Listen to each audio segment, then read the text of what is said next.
Europe 1 Soir. 19h, 21h, Pierre de Villeneuve.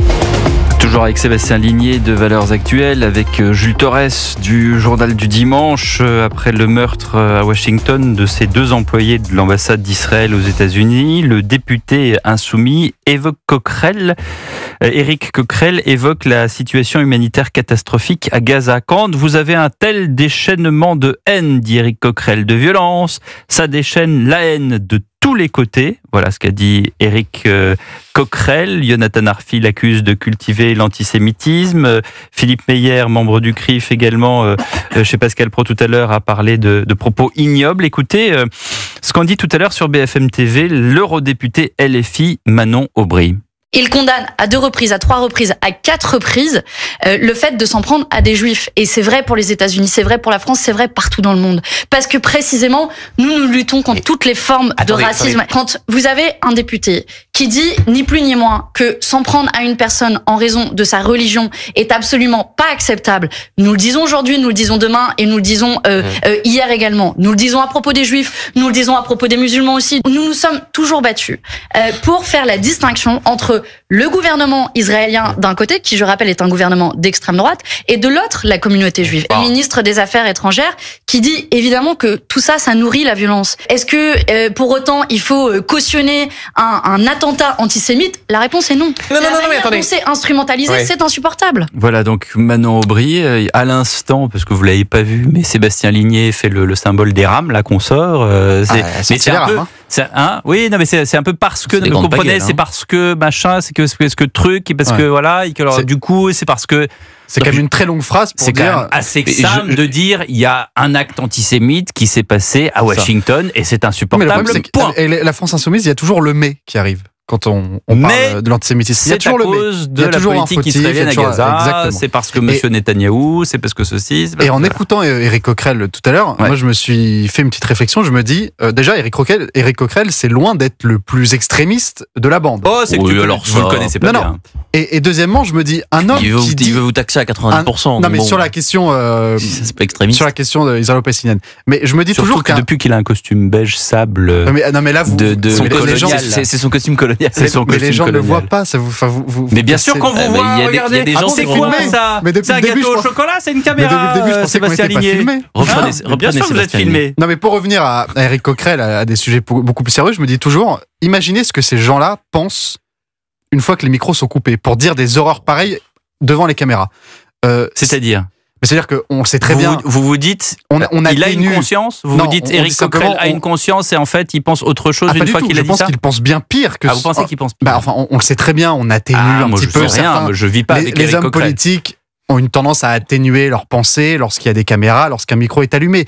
Donc, c'est vous dire à quel point j'ai peur de ce qu'ils se racontent une fois qu'ils sont dans un bureau seulement entre eux. Et ensuite. Je tiens simplement à rappeler quelque chose, c'est que la France insoumise a beau faire des très longues phrases pour expliquer qu'ils n'ont aucun rapport avec la hausse de l'antisémitisme ou au climat ambiant.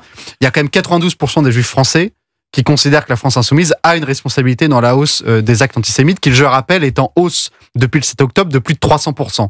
C'est tout. À partir du moment où les Français de confession juive en France considèrent que la France insoumise est responsable, la discussion s'arrête là. Moi, je ne comprends pas une chose, c'est que tous ces propos restent non condamnés. Tous ces propos restent, ils sont condamnés bien sûr par la presse, par ce qu'on dit, par les membres du CRIF, mais il n'y a aucune suite judiciaire. Il y a un 2 poids 2 mesures systématique. Quand on est de gauche, on a des prérogatives, on a des droits que des personnes, que des personnes des droits qui sont fantasmés. Ce n'est pas un vrai droit, pas inscrit dans la loi, mais quand vous êtes de gauche, vous avez le droit d'insulter des élus. Il y a des humoristes de gauche qui ont insulté Nadine Morano. Mais il y a eu des humoristes qui ont été poursuivis. Monsieur Maurice à France Inter a été poursuivi. Il y a eu des rien. Mais quand on est de gauche, on a tous les droits en France. On a le droit d'insulter, on a le droit de nier les pogroms du 7 octobre, on a le droit d'interdire à des athlètes israéliens de participer aux Jeux Olympiques, on a le droit de faire des caricatures antisémites sur Cyril Hanouna, on a le droit de tout faire, on a le droit de nier le fait que les enfants bibassent avec leur mère, un enfant de 9 mois et un autre enfant de 2 ans, ont été tués par le Hamas. Non, on a une eurodéputée française qui est payée par le contribuable qui nie cela. Ils ont tous les droits. Donc le sujet, on a bien compris que la justice n'irait pas les condamner. Donc ça se fait de manière médiatique, de manière politique, dans les urnes. C'est comme ça qu'il faut condamner la France insoumise, puisque de toute manière, ils n'y arriveront pas. Moi, je vous jure, j'ai été désarçonné par la réaction d'Éric Coquerel. On a le journaliste qui lui demande, est-ce que vous avez une réaction? La première chose qu'il dit, c'est Gaza. Il faut impérativement que s'arrête le génocide en cours à Gaza. On parle quand même de 2 personnes qui ont été abattues en pleine rue par quelqu'un qui criait Free Palestine, je dois libérer Gaza, c'est pour Gaza.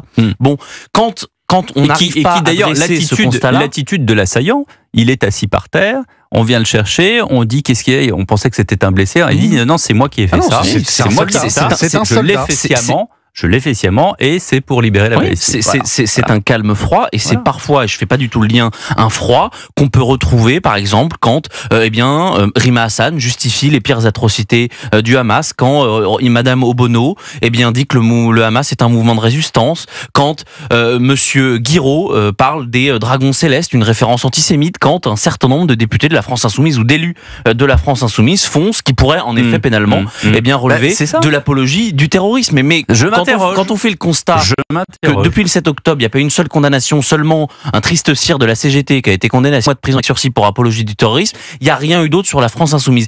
Ils ont des amis qui sont des magistrats, le syndicat de la magistrature, qui sont des amis de la France insoumise. Mais il y a un ministre de la justice qui... Ah non, il y a l'indépendance de la justice. Non, mais j'entends bien. Donc il peut y avoir des signalements, article 40 avec le procureur de la République, mais du reste, ensuite, ce sont des magistrats qui décident si oui ou non ces articles 40 doivent être suivis d'actions pénales. Et c'est là où ils sont plutôt malins, c'est que bien souvent ils sont non seulement, on l'a entendu avec Madame Aubry, c'est une logorée incompréhensible. Donc quelque chose qui est difficile à cerner, difficile à pointer du doigt juridiquement, c'est très difficile de le dire. En revanche, vous voulez dire, on n'a pas compris ce que vous avez dit, donc on peut pas vous poursuivre. Bien sûr, c'est pas qu'on peut pas vous poursuivre, c'est qu'il n'y a pas d'éléments répréhensibles au vu de la loi. Et ils sont même plus condamnés à l'Assemblée maintenant, parce qu'en plus ils ont pris le contrôle du bureau politique, donc en plus, ils peuvent même plus être condamnés à l'Assemblée ou avant la dissolution. Les députés insoumis qui dérapaient pouvaient être condamnés, pouvaient être exclus quelques jours. Maintenant, c'est même plus le cas.